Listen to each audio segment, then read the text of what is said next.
When I arrived at Hope and Healing 14 years ago, I had no idea what lessons God had in store for me. We work with innocent and vulnerable kids like Sadiq. Meeting Sadiq was a holy moment.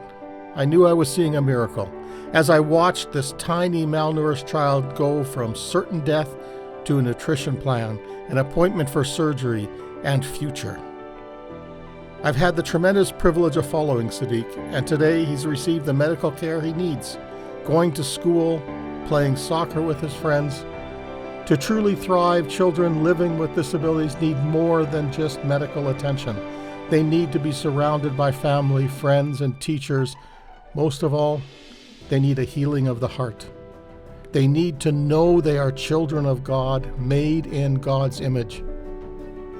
I met Mazialata in a trip to Zambia. Unable to walk, Mazialata lay on the ground in front of his house. Waiting for the film crew to set up, I dropped down beside him and started to chat. I asked him how he was, not really expecting an answer. I knew his family didn't speak English, and he was not attending school. I was shocked when he answered me in English. Left alone, he listened to English radio and had self-learned the language. I learned an important lesson that day. Here was an incredibly bright boy trapped and hindered by society and his impairment. I will never again underestimate the potential of a child with disabilities. I thank God for many people I've met along the way, people like Cindy Clausen, who willingly engaged with the children at Korsu Hospital in Uganda. We had a party at the hospital. We showed kids the gold medal race. The kids had almost no concept of ice or speed skating. Cindy just got into it. Of all the moments, I remember one special moment between Cindy and Justine. No one else was watching. There were no cameras. Cindy asked the little girl if she went to church. Justine said yes, she did. Then Cindy asked her what her favorite song was. Justine answered, "Jesus loves me." Then spontaneously and very quietly, the two of them began to sing together, "Jesus loves me, this I know." I want you to know the profound connection between Canadians and children, women, and men overseas. A longtime donor asked to meet with me. Her best friend had died recently, and as the executor of the will, she wanted to find the right charity and project for the estate.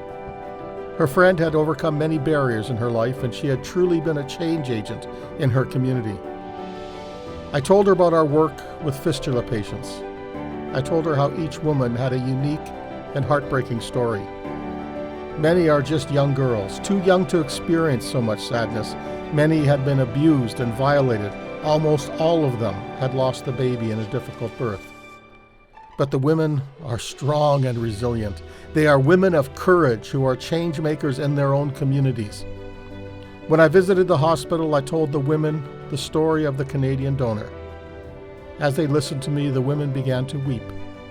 However unlikely it seemed, a connection was made between Canada and Tanzania. I am inspired by moments of success and driven by moments of failure.